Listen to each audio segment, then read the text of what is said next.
Welcome to Sober Sunrise, a podcast bringing you AA speaker meetings with stories of experience, strength, and hope from around the world. We bring you several new speakers weekly, so be sure to subscribe. We hope to always remain an ad-free podcast, so if you'd like to help us remain self-supporting, please visit our website at sober-sunrise.com. Whether you join us in the morning or at night, there's nothing better than a sober sunrise. We hope that you enjoy today's speaker.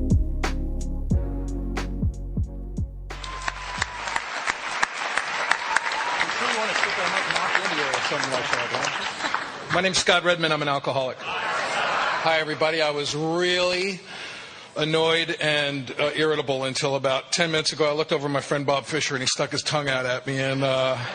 And I love him. I love Bob F. I love him to pieces. I'll tell you why I love him. I love him because my wife loves him. And my wife loves him because early on when we came to the program 19 years ago, my wife really, really respected and held in very, very high regard Bob's wife, Ellen. And she came to know Bob through knowing Ellen. And he was one of the first, drunks that my wife, Nancy, would say, geez, what a great guy. And made me feel great. It makes me feel great when a member of Alcoholics Anonymous represents us well. And I love him to pieces. And I'm sitting up here, I'm like ready to keel over. I've gone down 3 hat sizes in the last 45 minutes. And my Depends are full. And I look over and he stuck his tongue out. And I know he loves me. I love him. When I see him, that's what happens to me. If you're new, I'm sure you're thrilled for Bob and I. I'd like to welcome the guy who won the countdown. Looked like you had been voted most attractive man on your cell block. That really. Hope you never win again. Hope you never win again.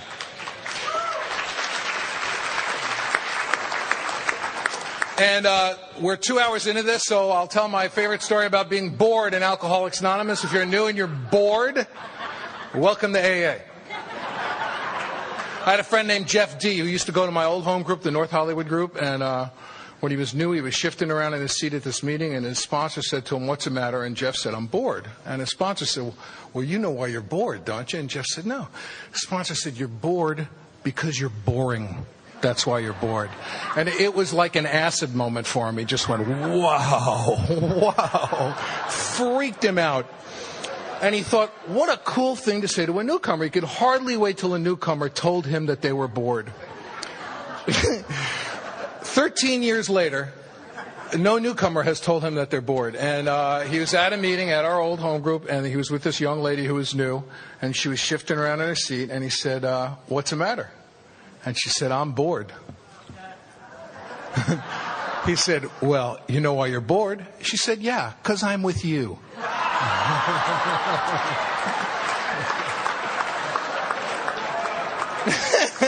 So if you're bored, welcome to Alcoholics Anonymous. If you're a drug addict, welcome to AA. If you're a dope fiend, which is somehow worse than any of us, welcome to Alcoholics Anonymous. If you're a crack monster, ooh, that's scary. Welcome there. I'd like to welcome all the tweakers. Welcome, tweakers. Yeah. Right. They have no idea why they've raised their hands. They have no short-term memory, but we're glad you're here. Glad you're here. If you've ever masturbated till you're dehydrated, welcome to AA. We're glad you're here. You're so special, and we love you so much. If you've ever licked all the features off your own face, welcome to AA. But I love you guys. You stay quick for a long time. Every part of your face is moving in a different direction. You're special. And I'm not making fun of you. I'm coming pretty close. But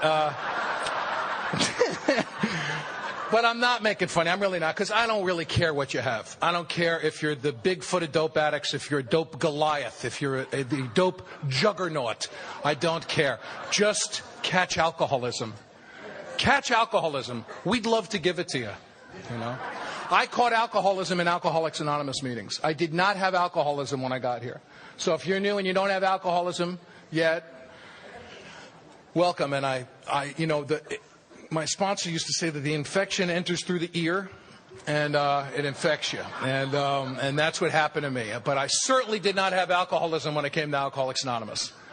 Number one, I'm Jewish, and Jews don't drink. because it might dull the pain. And, you don't want to squander any agony opportunity that presents itself. But it's a funny thing, that identification as a suffering Jew, we all have these identifications to these kinds of things. And once they get held up to the light, they vanish. They can't stand the light. They disappear in the light, There are these things that we cling on, we get attached to, and we make them who we are until we find out this incredible thing, that we're part of this incredible thing. But my whole life, my alcoholism went below the horizon. It stopped presenting itself as a real and present danger and a real piece of business, and I drank no matter what. It's a mystery. It's an absolute mystery. There were several other reasons why I was non-alcoholic. I had been in psychotherapy for 18 years by the time I got to AA. I was going to be dead, but I was going to understand it. And I am not putting therapy down. It says on page 133 of our book, if you need a doctor, go get one. I got no beef with therapy, and I have no malpractice insurance, so I'm not apt to tell people what to do in that area. My colossal mistake with therapy, because I've used therapy many times for myself and my family in sobriety, I was trying to treat my alcoholism with psychotherapy, which is like showing up at a gunfight with a knife. It's just, and getting these colossal ass poundings, the idea of most conventional therapy, Freudian-based therapy, is to uncover, discover, and unravel. To free associate, maybe you'd even delve into your past, and if you're neurotic, if you have neurosis, a neurosis is you have anxiety, and then you come up with a resolution for the anxiety, but it's worse than the anxiety. It creates more anxiety. So your solutions are worse than your problems. I don't know if this resonates for anybody here. So I'm trying to get rid of this anxiety. So I'm in therapy. I feel terrible. Why? I was so drunk yesterday. I was too drunk to walk, so I drove. Well, what are we going to do about that? Let's talk about it. Hey, I got an idea. Let's talk. What were you thinking just before you did it? Nothing. Nothing. My head got too big for my cranium. My mouth filled with saliva. The room spun. I went out for a pack of cigarettes and wound up in Baltimore. That's what happened. Treat that with psychotherapy. So I did not have alcoholism when I came to Alcoholics Anonymous. I had a terrible journey to AA. I was brought up in the Bronx, in New York City. He is definitely here with the Witness Protection Program. I know him. And there's no statute of limitations on what he's done. And I was brought up in a completely insane family. My wife never believed me about my family until she met him. And my mom threw an engagement party for us, and my Aunt Rose came to the party and wore her wig backwards. And it had a bun on it. And she wore it like beret style, sort of a jauntily askew. They're psycho. If you got anything for free in my family, it meant it was stolen. And I had an uncle who he was a welder, and he used to get free bales of steel wool. Like, here's your paycheck and your complimentary bale of steel wool. And his wife took a decorating course and made throw pillows and filled all the throw pillows with the free steel wool. So that stuff works its way through on you after a while. So when you were at their house, everybody was moving a little bit, The whole room was like a living, pulsing organism. Very troubled, very, very troubled people. And there was chronic institutionalization and suicide attempts and mental and physical abuse. And if you're new here, all I've got is good news for you, because my family didn't have one single thing to do with making me an alcoholic. I'm not telling you I wasn't injured. I was terribly injured. And I'm not telling you I haven't had to do a lot of stuff about that. I have. I'm telling you they didn't make me a drunk. I have a bizarre physical reaction that makes it impossible for me to control and enjoy or moderate my drinking once I begin. I am cut out from the pack. I am a group of allergic people. This allergy does not exist in normal people. And if you're special and a drug addict, try some controlled crack smoking. Just fill your mouth up with crack smoke, say, I'm not in the mood, and blow it out. And hats will fill the air. And you'll be so very special.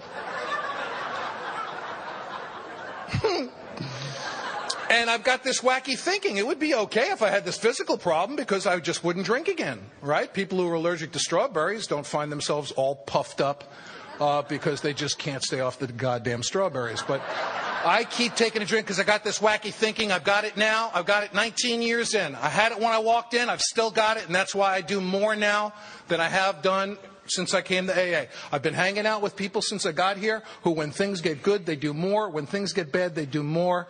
They do more. And I was 14 years in. I'm 14 years sober. I needed this surgery on my hand. And the doctor said to me, Mr. Redman, you're going to need general anesthetic for this. And I said, oh, general anesthetic? That's great. Normal people don't get excited about general anesthetic. There's no normal person that goes, oh. But I do, because I know about general anesthetic. I know that when they hit you with it, they say count backwards from 100. And you go, 100, 99. I love 99. I love 99.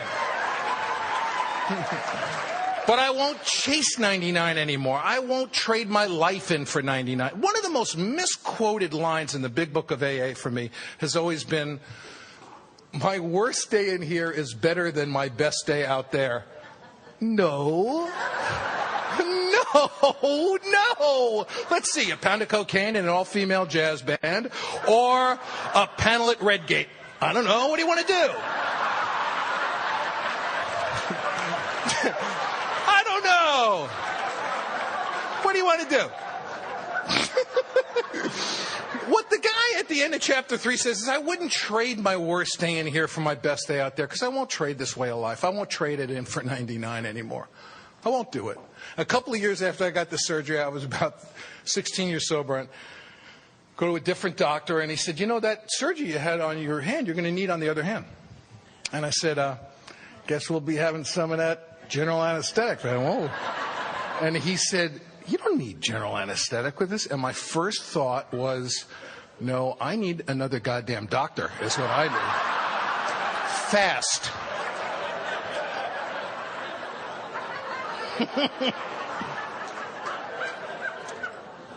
So I got this bizarre physical reaction. I got this wacky thinking. Alcoholic thinking. It's the source of a lot of mirth at Alcoholics Anonymous meetings. And I developed this cancer of the soul, this spiritual tapeworm that ate me up from the inside and left me hollow and insane and alone. I grew up in this family in the Bronx, this nutty family. And if you're new here, I'm not telling you that you don't, and you come from a bad place, I'm not telling you that you don't. But I am telling you that if my problem had been my family and what was done to me, I wouldn't be talking here today. I had good therapy. I would have worked out my family problems and I would have been okay. If I didn't have this weird thinking and this horrible spiritual illness. And you know what? I knew what my problem was the day I walked in AA. I didn't know it was my problem. I hated you. I hated myself. I was terrified, and I had done things sexually that I didn't recall, and most of them just involved me, and I certainly wasn't going to share them with another human being. And you know what? That only gets a round of applause at an Alcoholics Anonymous meeting, I'll tell you that. The Rotary doesn't, the hats don't fill the air at the Rotary.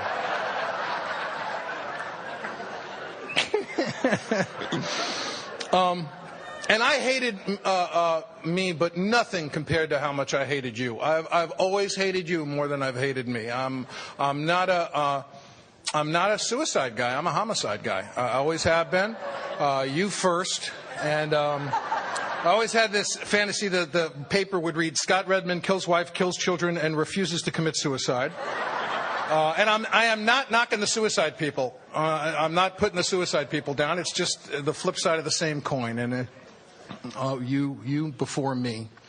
But I didn't know I felt those things very intensely the first day I came in AA. The thing I didn't know was, I didn't know that that was the architecture of the soul sickness that had plucked me beyond the possibility of being helped by well-meaning clergy, family, doctors, people who loved me, my hopes, my dreams, my desires, my children, anybody.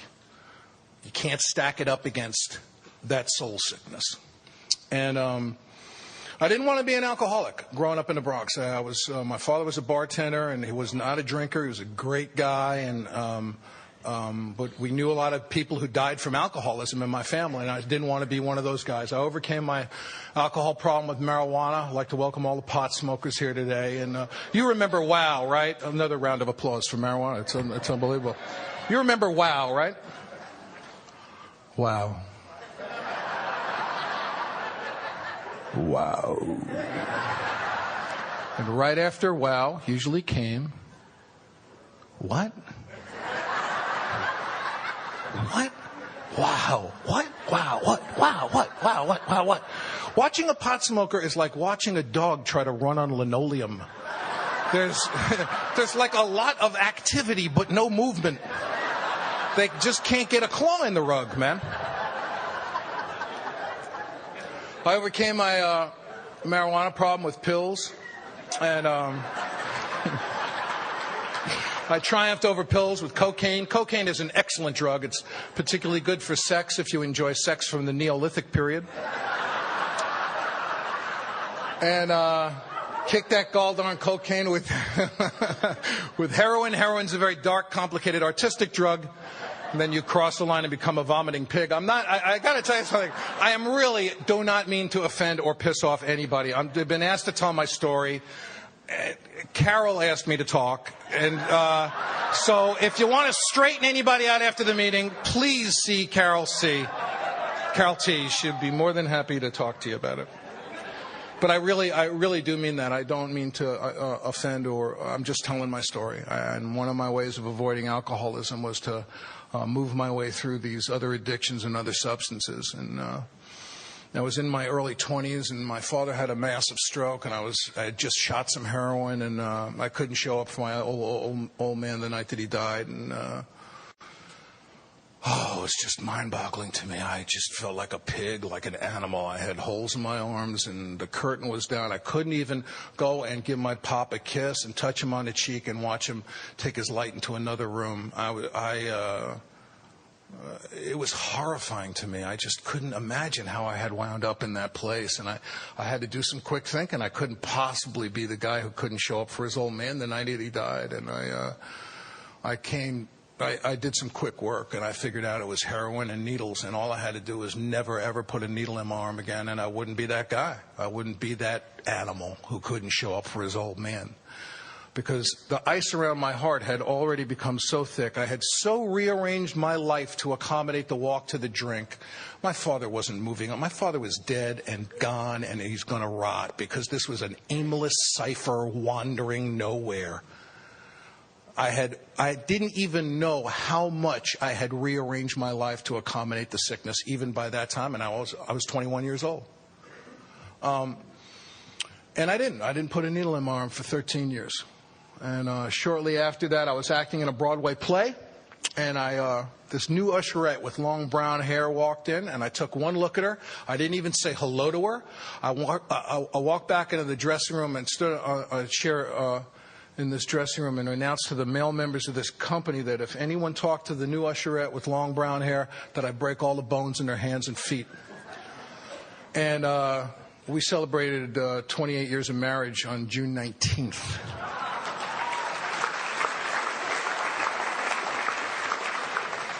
In part because we've never wanted to get divorced at the same time, which is... There's a lot of timing involved here. And a lot of love. You know, one of the defects of character that has been so troubling to me has been mind reading. I think I know what people are thinking, and it's never done me any good at all. My wife once said to me, "You're not a mind reader, you're barely a mind user."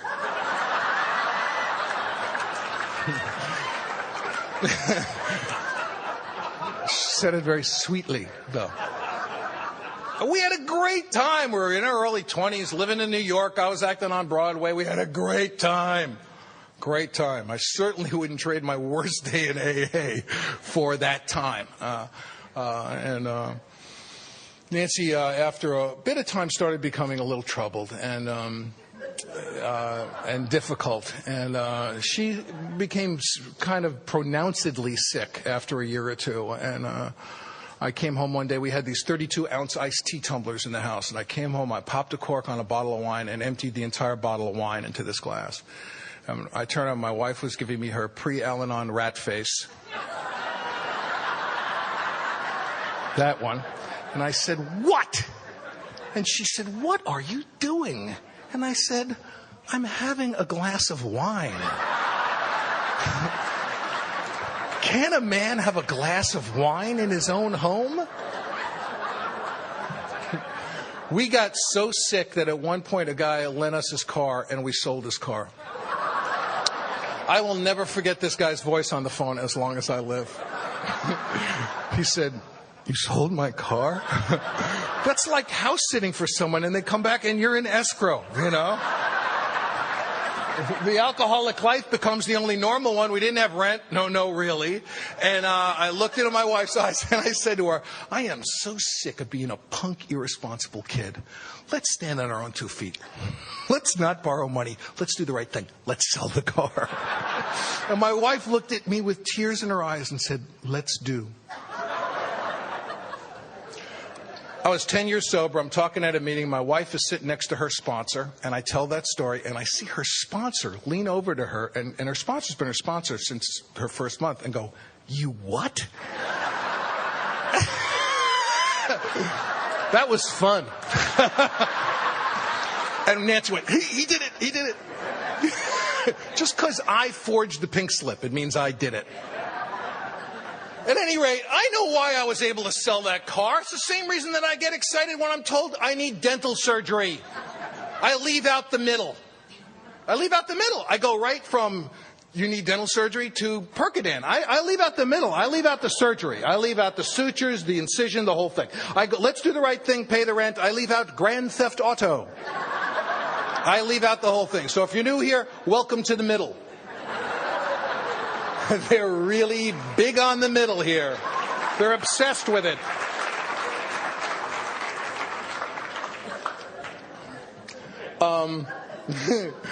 We had our first son, Micah, and he was really welcomed into the world by our community. And we were surrounded by friends and family and got a ton of phone calls. And 2 years and 9 months later, when our son Jesse was born, there were no flowers, no phone calls, nobody came to the hospital. We had become completely isolated by the disease of alcoholism in just those 2 years and 9 months. And it wasn't because people didn't love us. It just hurt too much to be with us. We pressed ourselves on the people that loved us like a thumb upon a bruise. It was too hard. The ice around our heart had become so thick, it had just repelled our entire community. And Jesse got sick. He wound up in neonatal intensive care, and I got a call from a doctor I had never met before. That night, she said, "Your wife's in extreme psychological duress. She's completely isolated here. Your son is sick. Where are you?" And I said to her, "You know, I can't find anybody to watch my 2-year-old kid. I can't come down there."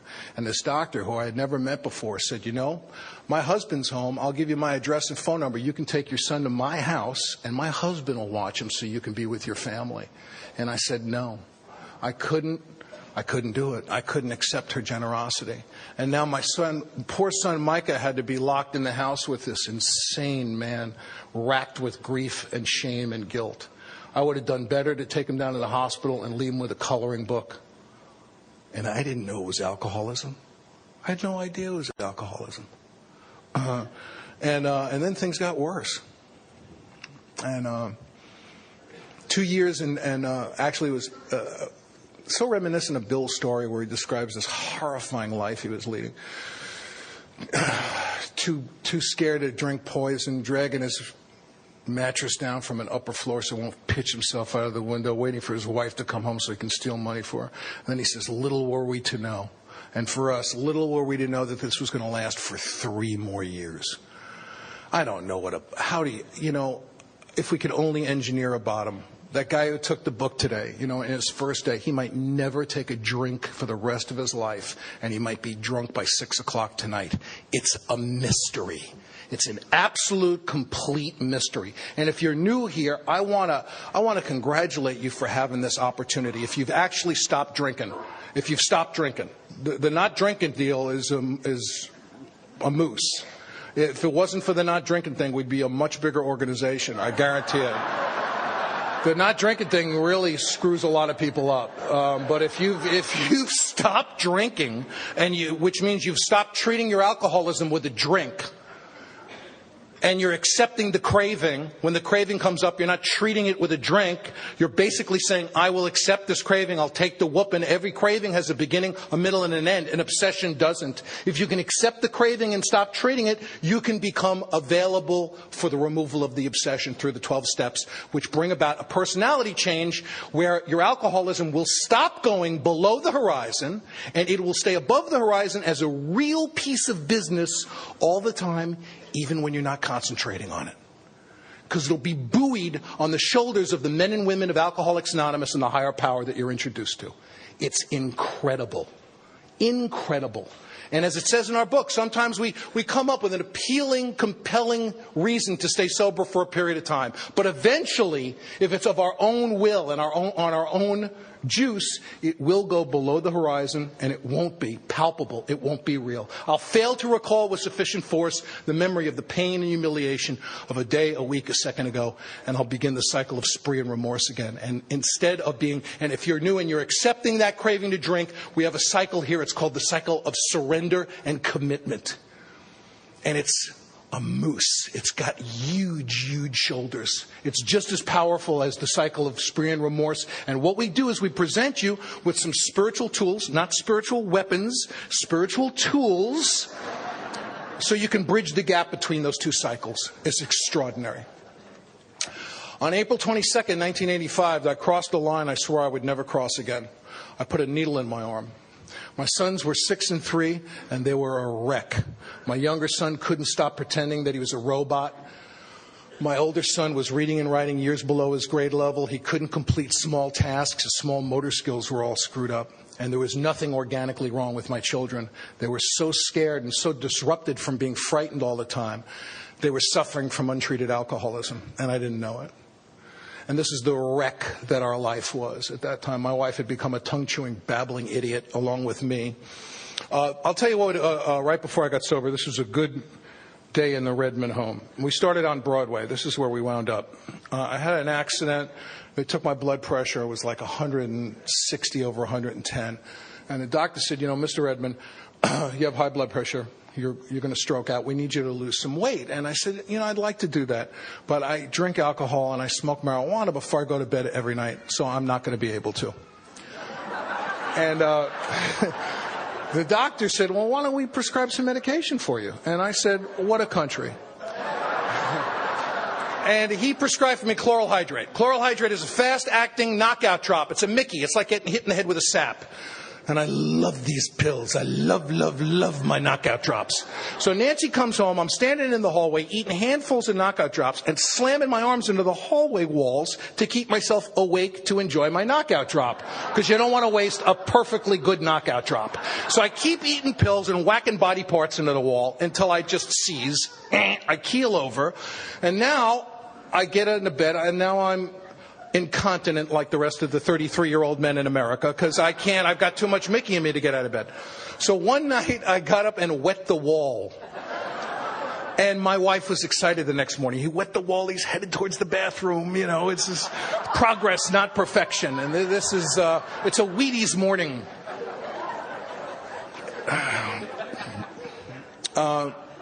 On April 22nd, 1985, I crossed a line I swore I would never cross again. I put a needle in my arm again. My sons were shattered. My home life was a joke. My career had run out between my fingers like a handful of water over and over again. And I called my therapist of record in my 18th year of psychotherapy, and I told him what I had done. And he said to me that morning the exact same thing that Carl Jung told the man who 12-stepped Bill Wilson. I didn't know this at the time, but once I read our literature, it really made me feel good. Carl Jung said to this guy, Roland Hazard, after having psychoanalyzed him and Hazard drank again, Carl Jung said, I can't help you, you're beyond help. And that's what this therapist said to me. He said, there's absolutely nothing that can be done for you. And I said, what? What are you talking about? He said, I can't help you. The only thing I can suggest is is that we have you institutionalized. And this is the only thing he said that Carl Jung couldn't say. Or you attend a meeting of Alcoholics Anonymous or Narcotics Anonymous. Now, why I went to the AA meeting, I couldn't tell you. I mean, I'm a guy who gets excited about dental surgery, you know. Why I didn't choose to go to the mental institution, I don't know. It's an absolute, complete mystery to me. But I set my alarm clock. I woke up at 5 o'clock in the morning. I went to a place called Unit A, which at the time was on Victory Boulevard near the lovely Tonga Hut, Polynesian-themed bar. I do believe if Satan is on earth, he is at Polynesian-themed bars. In them big wooden heads. And I walked into this room, I took one look around this room, and I said to myself, oh my God, how did I wind up in Alcoholics Anonymous? How lame is this? This is beyond lame. This is beyond church, beyond synagogue. This is some plateau of lameness I never even imagined was available to me. And the room looked like it was the product of like 200 years of inbreeding. I swear to God. They were like identical twins carving their initials on each other's feet in the back of the room. I mean, from my point of view, right? And everything was a miracle. I'm a miracle. You're a miracle. The coffee's a miracle.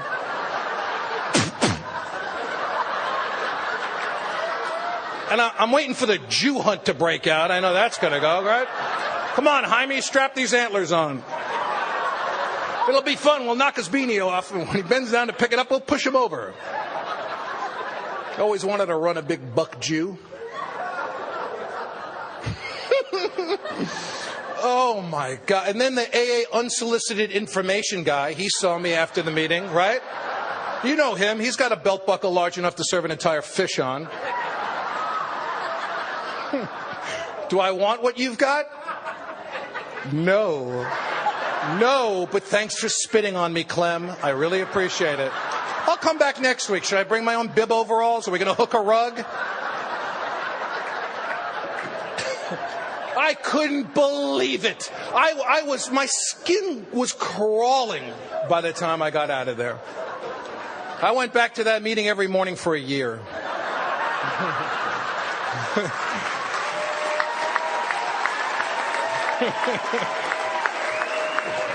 And I tell you why. I think I did, because it really is a mystery to me. There's another meeting going on over there. I was out of plans. If you're new here, I pray for you that you're out of plans. If you're new and you have a plan, it's probably a beaut. Don't use your plan. Grab one of us after the meeting. Tell us your plan. We want to know the plan. My favorite newcomer plan, and it is to this day the most utilized newcomer plan I've seen over the years, is the one more dope deal to set myself up financially for sobriety plan. It gets more popular the closer you get to Lemon Grove, I'll tell you that. But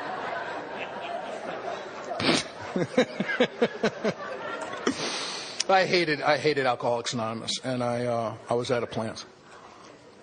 My wife Nancy reached out to the Al-Anon family groups, and so one of the great things about this conference is the Al-Anon participation. I'll just share this with you because I'm speaking and I can. One of the most hurtful, confusing things to me when I came to Alcoholics Anonymous is I attended a meeting now and again where I'd hear people telling jokes about Al-Anon. And I'm not talking about good-natured jokes. God knows we tell enough good-natured jokes about alcoholics. I'm talking about mean, ignorant jokes. And I would sit in my seat, and I was so proud and so happy that my wife had reached out to this thing. And I'd be very confused and injured. I'd say, geez. I mean, number one, can you imagine going to a meeting and hearing people telling ignorant, hurtful things about Alcoholics Anonymous? I mean, my heart would fall out. I mean, I know that the people would not have any functioning knowledge of the work done in AA, you know? And I'd sit in my seat and go, isn't this what we're supposed to be doing? And you know what? It is. So if you're new here, you know, I used to have all the votes. I've been whittled down to one by good sponsorship. And until I stuck around long enough to know that the people who were doing that really didn't have a functioning knowledge of the work done in the Al-Anon family groups. But if you're doing that, yeah.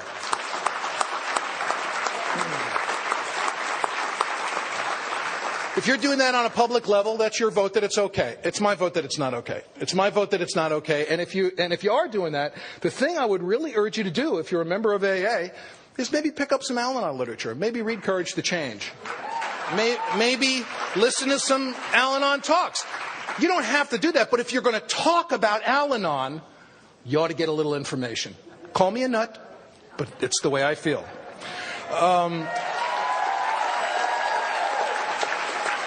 And Nancy's Al-Anon sponsor is the love of my life, and she has been since Nancy started working with her a month in. Her name's Ruby, and her husband's name is Milton, and they've been around for a long time. And we were in really bad shape, and we had these insane rules in our house. Our kids weren't allowed to eat sugar, curse, or watch TV. So Nancy would give them a big, healthy breakfast and put them in the car with me, Dr. Death, and say, hope you live. You've had a hearty breakfast. You're going to die. But the autopsy will show a lot of whole grains. It was just insane. And Ruby would get him over. And we were just made out of wood. We were gray, you know. And Ruby would give him a big bowl of M&Ms, sit him down in front of the TV, turn on the Love Boat, and curse, you know. And one day, Milton, Ruby's husband, called him. He was, I think, 15 years sober at that time. Called the boys over, and he bent down, and he whispered, "Boys, your parents don't know shit." And the kids went, "Oh my God, we suspected, but now it's been confirmed. This is fantastic." And they have loved Ruby since they were little boys. She used to send them $5 in an envelope every birthday. She loves them to pieces. They love her. And we started making a beginning. I was about 6 months sober. I was enjoying the gift of step none. And I was doing nothing and receiving the gift of nothing.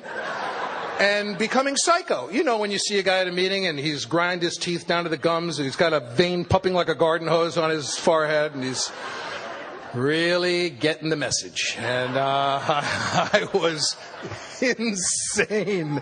And I wanted what I saw it in my wife. And she said she saw it in me, and I saw it in her. And I asked the guy to sponsor me at 6 months of sobriety.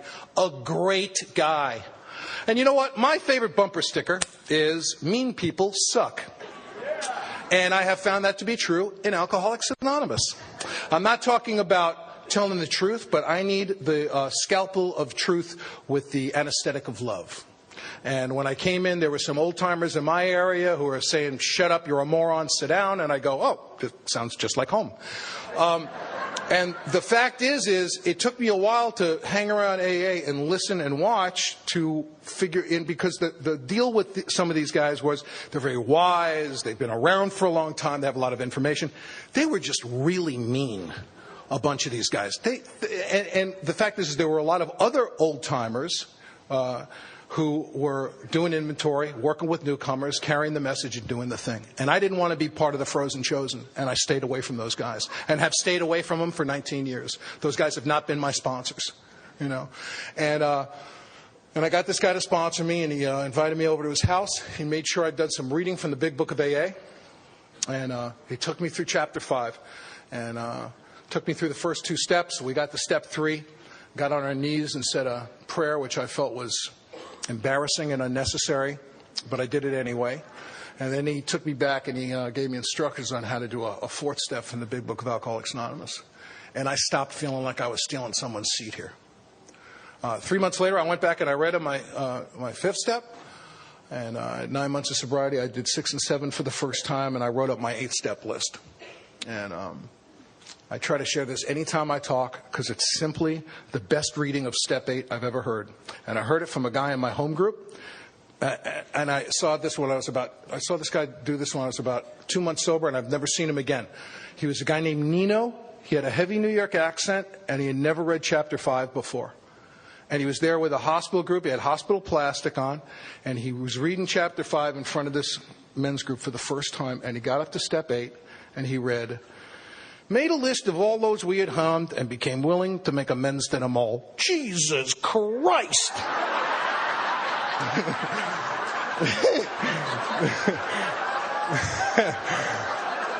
And he looked out into the room as if to say, "Have you seen this?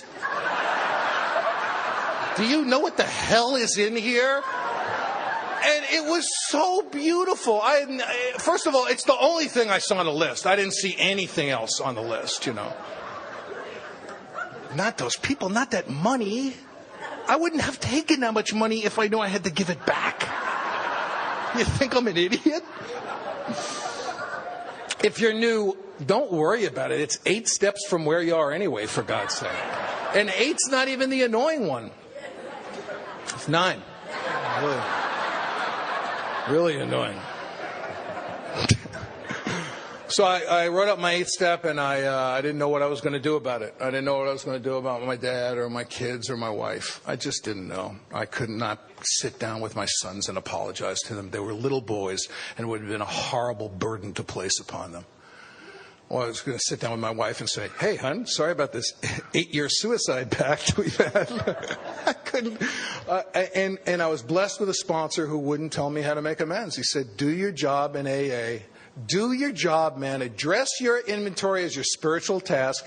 Do your job in Alcoholics Anonymous." And thank God I got that. Anytime a guy I sponsor tells me that they are working on themselves, I always want to go, "Step away from yourself. Step away from yourself, sir."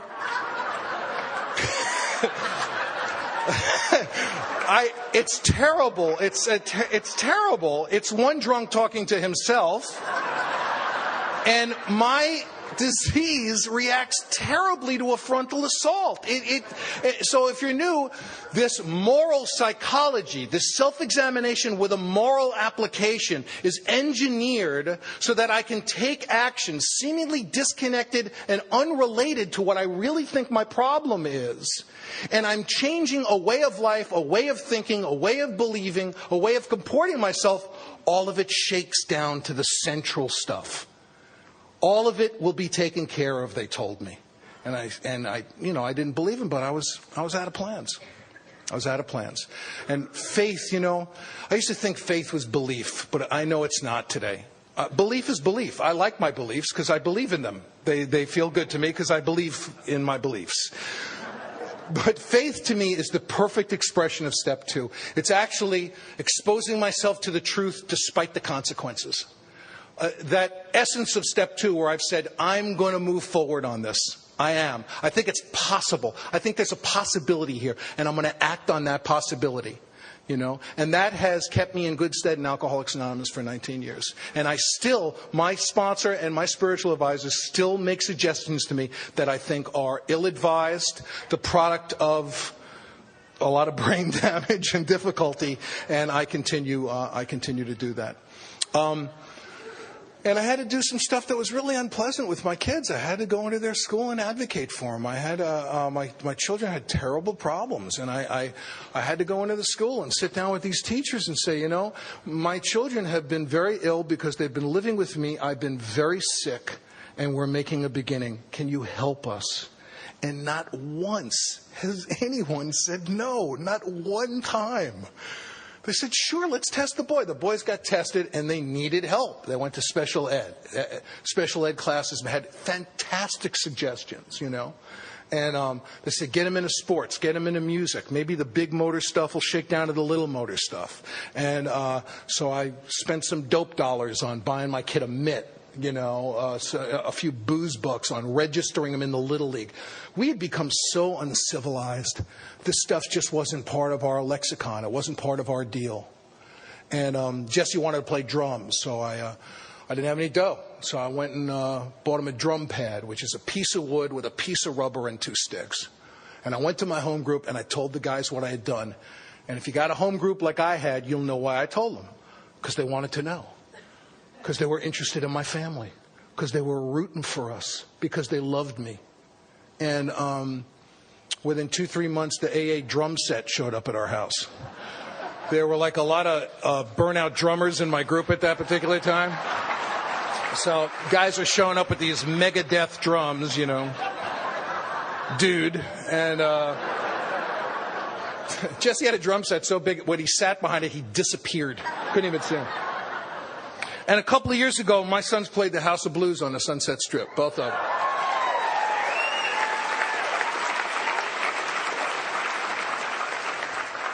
Just burnt the dump down. 800-900 kids playing hip-hop music to this packed room, and there's this group of weeping middle-aged alcoholics standing over on the side, you know.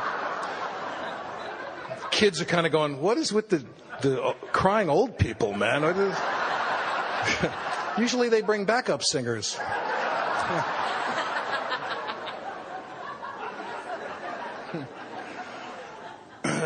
I was about a year sober, and I was starting to kind of become a spiritual Goliath at this particular time, and I was starting to sponsor guys, and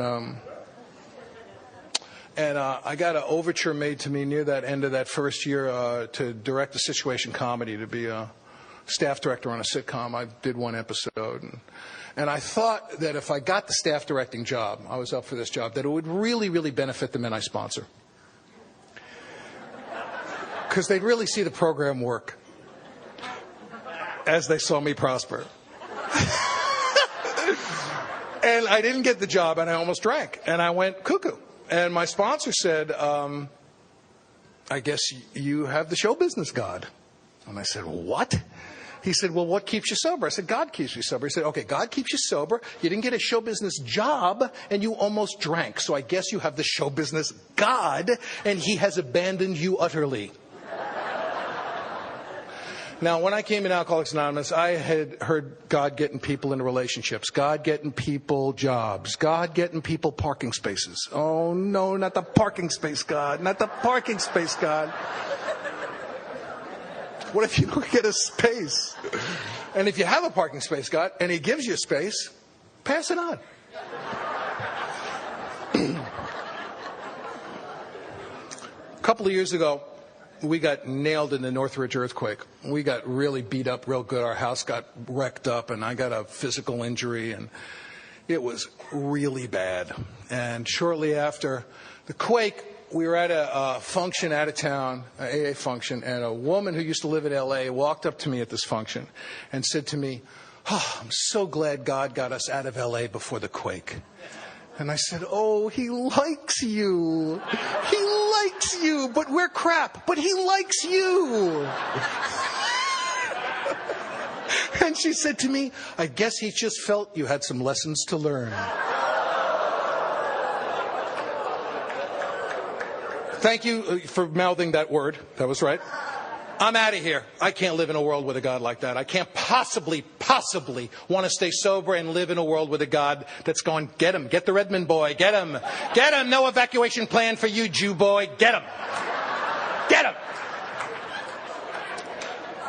Smote his ass. Smote anyone he talks to. I can't live in that world. I cannot live in that world. I got a guy I used to sponsor who, just a great guy. He was a crackhead, lived on the, you gave me a napkin. Now I think there's crap all over my face. Is there crap all over my face? Okay.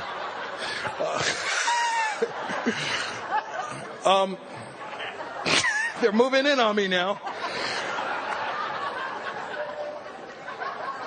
And our home group loved this guy. He came in, he was sleeping on his crack dealer's floor. And he was like 10 or 11 months sober, and I'm driving him to the meeting, and he said, look, I met a girl 6 weeks ago. She's pregnant. We want to have the baby. I want to get married. What do you think? And I took a breath, and because I'm feel okay, and I'm not blocked by a lot of resentment at this point, I'm kind of smoking along. I said, I'll do whatever you want. What do you, if you don't want to have the baby, I'll back you up. If you want to have the baby and get married, I'll be your best man. Because I have the sponsorship I came from, there were no hard and fast rules. You took it on a case-by-case basis. And that's what I did. I didn't play God with the guy. So, at any rate, the group was really into it and excited about this, and the baby was born, and the baby was terribly ill. The baby had 1 foot in death's door. She was rushed to the hospital. She was placed on an ECMO machine, which connects a machine to the heart. The blood had to be taken out, oxygenated, and put back in the baby. I mean, it's just one of the most invasive, miserable things that can happen. And we went back to the home group, and the guys found out, and they threw $900 in a basket, because this guy is a working guy. He needs to be with his family now, and he needs to not work. And I've seen this happen, and you've heard about it this week, and I've seen this in AA over and over and over again. Now, to go to neonatal intensive care, you got to be a relative. So now all the baby's relatives are showing up. 6'6" Ethiopian men, overweight Jews, Asian women, and the nurses, after all, went, "Don't pause to lie, just go." Then the call for blood went out. So 2 weeks after the baby was home and okay, they called this guy and go, "Look, they're dropping blood off in jars, I mean, first of all, most of us can't give blood because we're ex-hypes or we got fresh ink, right? So, but we'll go just to get pissed off, and why don't you take my blood?" And the fact is that marriage didn't survive, but that baby did. And those two people are doing a magnificent job of raising this gorgeous little kid. And you know what? I don't know if I could have, but I might have just decided to play God and crush that entire thing. And this whole demonstration of love and commitment would have had to go somewhere else, But there was a baby in that ward named Rachel Wang. I hope I never forget her. And she sat right next to the baby who we were there with. And Rachel Wang came in, and Rachel Wang passed away. I can't live in a world with a God that's a baby annihilator. My God expects me to do my job in AA, whether it's to show a guy how to stay sober through the annihilation of a child or the survival of a child. I don't have a God taking children. And I've seen my friends and the people I love and look up to in AA, I've seen them do it all. I've seen them do it all. I can live in that world. My God expects me to do my job in AA if it's to show a guy how to live in a house on a hill or in a refrigerator box. I don't have a God saying, "Let's key your car. It's boils for you. You're due for a rash." I can't. And I want to tell you something. I believe in the big book of AA. I believe St. Thomas. I believe the mystics, that God is absolute and complete mystery, that to know God is to not know God, that no one can fully comprehend or define that power which is God. So every time I say it's God's will that I take this job or that job, I make him tiny. Every time I ascribe a personality to God, for me, I just cut the ring on myself like a bad boxer, So it's been a great relief to me. And I want to tell you, it's hard to deal with the mystery sometimes. It's difficult for a lot of people, and it's difficult for me. At any rate, I had to write this resentment against this company for not hiring me for that job, and for myself for almost drinking. And my sponsor said, when you do 6 and 7 this time, man, you are going to have some serious conversation with your higher power. And I did 6 and 7 that day. And I said, "You know what, Pop? You got it. Take show business. I'm done. I'm done with the show business, God. You can take show business. I will do anything you want for a living. I'll do anything for a living. Anything. Just keep me sober." And within 3 months, I was working as a cook on a catering truck. And I looked up and I said, "I did not mean this. I did not. This wasn't even on the long list. We've had a grotesque misunderstanding." Now, in L.A., when they make a TV show or a movie, they hire a caterer. You follow them around, you make food for them, and you make great dough. It's Teamster dough. You're on a vehicle on a movie set. It's great dough. But I'm Scott Redmond. And the first movie that I cater, the executive producer and star of the movie is a guy who I've worked with in the business. And he stuck his head on the truck that morning and he said, "Can I have a burrito?" "Scott?" And I said, "What's happening, babe?" And he said, "Is this your truck?" I said, "No, but it's my spatula."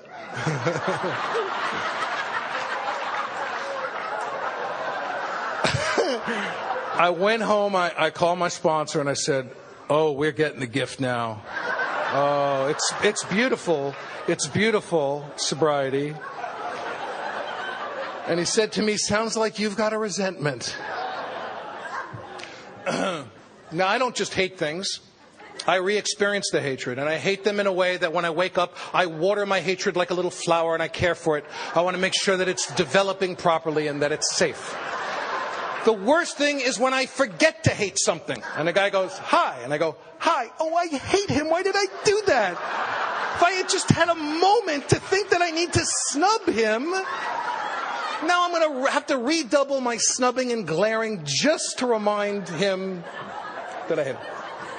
I hate so that when my head hits the pillow, it becomes a rotisserie. It eats my brain and my heart and turns my life black. There's no room for me in my own life. Resentment's no big deal. It's just the source of all spiritual illness, the great destroyer of all alcoholics. It'll cut you off from the sunlight of the spirit, drag your ass out, and kill you dead, but don't worry about it. Work a step a year. Not a big deal. I'm going to die. I'm going to die. So what is it in me that if God were to remove blue skies, God's got a magic wand, he comes and touches me on the head. What is it in me that if God were to remove the resentment would be God? I'm resentful at Scott for working on a kitchen truck. It affects my self-esteem, pocketbook, ambition, personal relations, and sex. A 5-bagger for sure. What is it in me? I'm impatient. I'm greedy. I'm ashamed. I'm not living in today. I'm not trusting in God. I'm ungrateful. Terrible list. And this is what I had to take to my higher power to read to my sponsor, and he gently and lovingly made a few additions to my list, which I seem to have left off. And I cooked, man, and every week I wound up coming back to my home group with another tale of humiliation. I wound up feeding people I had directed in shows, people who had been my assistant stage managers and assistant directors, and I'd come back and tell the guys, and they'd just go, ho, ho, ho, ho. And I cooked for like 3 years. And you know what? My son Jesse, when he was a little boy, asked me to teach him how to cook. He wasn't interested in me as a writer and director. He and I have been cooking together. He's 23. And we still go to the market together and pick out what's fresh and make food together. And that's not how I would have chosen to be intimate with my son, you know. And I started to be able to help some people who had felt they had fallen from a height when they came to AA. They hadn't achieved the top rank in AA, which is Child of God. I had a friend named Paul who felt he had fallen from a height, and he used to say this prayer. He says, God, I'm so grateful. Thank you so much. Please keep me sober. I'll do anything you want for a living, but don't let it be as bad as what you did to Scott, please. I was so glad to help him out.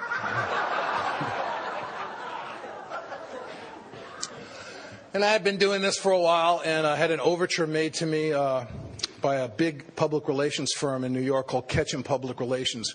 And this was for a big-time comedy writing job. And, you know, I really felt very strongly that if I got this job with Ketchum, it would really benefit the guys I sponsor in a really unique way, in a very unique way. Because they had seen me suffer, but now they'll see the program really at work. And I went cuckoo before I even found out about the job. My brain blew up. I went mad, and I had to write about it. I did a videotape for these guys, and I had to write about it. I read it to my sponsor. I prayed about it.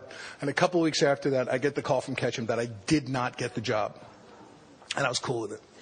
And shortly after that, I get a call from my catering company to go up to Arrowhead, up in the mountains, and cater some commercials up there. So I got in the truck, got up there, and I grabbed the call sheet, which gives you all the information about the deal, and I saw that the commercial was for Ketchum Public Relations.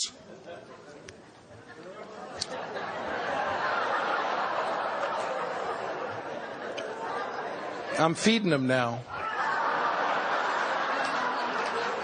Now I'm feeding them. I looked down at the end of the truck. There's a guy videotaping me. I said, what are you doing? He said, oh, we're taping the making of the commercial. He's taping my humiliation. He's going to go back to New York. He's going to show the guys in New York, and they're going to go, is that Scott Redmond with the meatloaf? That poor son of a bitch. I go home and I call my sponsor and I said, oh, we're getting the gift now. Oh, it's a miracle. It's just a miracle. Miracle. This beautiful miracle.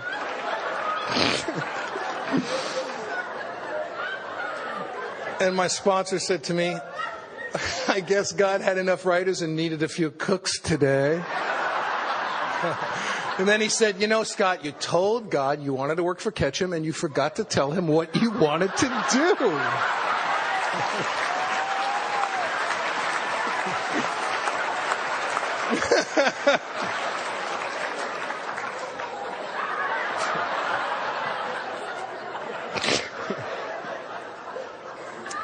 You told Nancy and I not to get involved in our first year, and we didn't. We stayed the hell away from each other.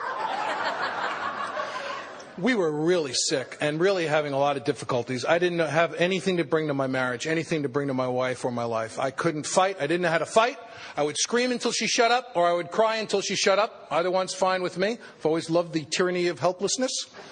I'm also a loomer. I like to loom. I'm big. I like to get a light behind me and get her in the shadow. I like to get her in the shadow. It's like Total Eclipse of the Jew, if I can get her like right in there, right?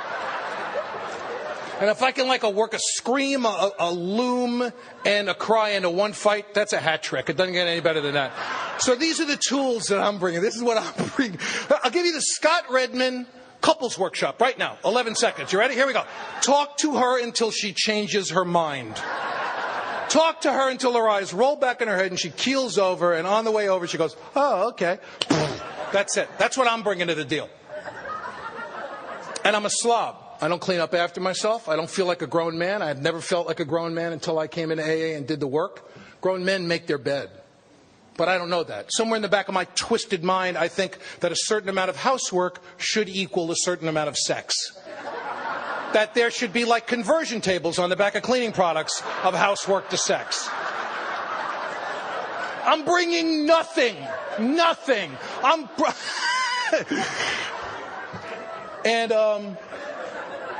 And we got sicker and sicker, and we hung in there. And my sponsor, Paul, used to say to me, he would suggest that we pray together. Ooh. Now, I'll pray with a puppy strangling felon who's been out of prison for a minute and a half in a public place, right? Have you taken the third step? We're in the Greyhound station, right? No, I haven't. Get on your knees. We're men of God. But pray with my wife, my lover, my buddy, my bride, with my companion seemed unnecessary and embarrassing to me. And we went to therapy, we developed some great tools together, and then we came home and threw a Buick at each other because, and I didn't know it at the time, we didn't have a moral application for the self-examination we were going through. And until we finally, in desperation, started holding hands and just not taking the steps together, our prayers were, Pop, can you please help me to stop taking everything personally? Good morning. What do you mean? Can you stop? Help me stop taking everything personally. Can you help me to have a sense of humor? Can you help me to remember that I love my wife? And now sometimes we'll say, you're forgetting that you love me. Which is very helpful. My wife and her Al-Anon family, and I'm sure it happens in a lot of families and cultures in the program, were encouraged to, when things spin out, I don't know if in our house, in the car, they start to spin out when my wife starts stepping on the imaginary brake on her side of the car. I seem to get a little psycho. I don't know what it is. And things started moving pretty quick. And she would say, you know, honey, you could be right. And one day we're going, and we were pretty new, and it starts moving really fast. And Nancy said to me, you know, sweetheart, you could be right, but not today. Not today. It's not your day, big guy. I'll let you know. Now I'm scared that if I wipe my face, it's going to turn black or something. If you're new, I want to welcome you to Alcoholics Anonymous. The bad news is, I'll give you the good news first. The good news is our problem mainly rests in our mind. If our problem didn't mainly rest in our mind, we wouldn't be here today. We wouldn't be doing this gorgeous demonstration of the power of God in our lives. My sponsor used to say that Alcoholics Anonymous was the only recovery from a fatal illness that left the sufferer in better condition than they were in before they contracted the disease. Wow. What a gorgeous, gorgeous thing that is. My alcoholism has stayed above the horizon as a real piece of business. You know, they say that our disease is out there doing push-ups. I accept that, but turnaround is fair play. So is my recovery. Because even when I'm not focusing on it, I don't drink. And that's a miracle. That is an absolute miracle, even when I'm not concentrating on it. Because I believe that the basic idea of God does exist in all of us. I believe there's a connective tissue. I believe that there is a desire to love and be loved. I believe everyone's got it. I believe Nazis have it. Nazis love other Nazis. And our book says it, even though it can be befogged by many, many different things. And if you're new here, I want to urge you to blow on the ember of that connective tissue, to find a way to become part of, to find the fellowship that you crave and that's going to be absolutely perfect for you. And the bad news is our problem mainly rests in our mind. Some years ago, I was at a meeting, I met a new guy, and I went home, he called me, and he talked to me for an hour. I said, 4 times, so he'd know I wasn't dead. And he explained to me he had been stalking several women, and they had restraining orders out against him, but he's 2 weeks sober, it's all different now. And at the end of the hour, he said to me, I feel so alone. I said, what are you talking about? I don't even know you. I just listened to you for an hour without interrupting you. And he said, well, I don't have a woman. And I said to him, what exactly would you be bringing to a relationship right now besides stalking skills?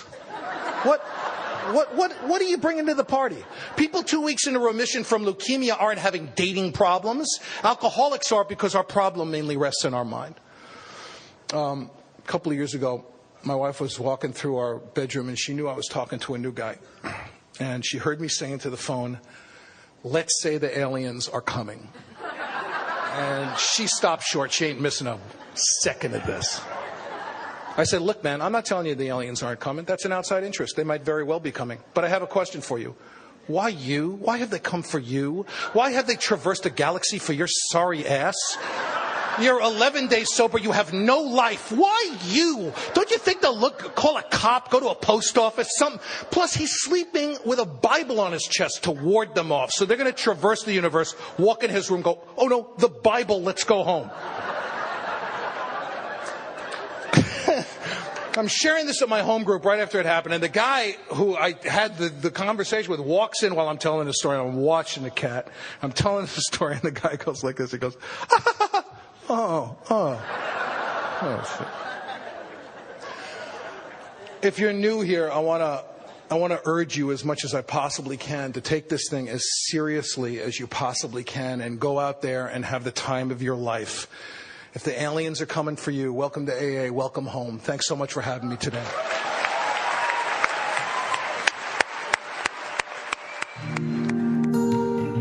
Thank you for listening to Sober Sunrise. If you enjoyed today's episode, please give it a thumbs up, as it will help share the message. Until next time, have a great day.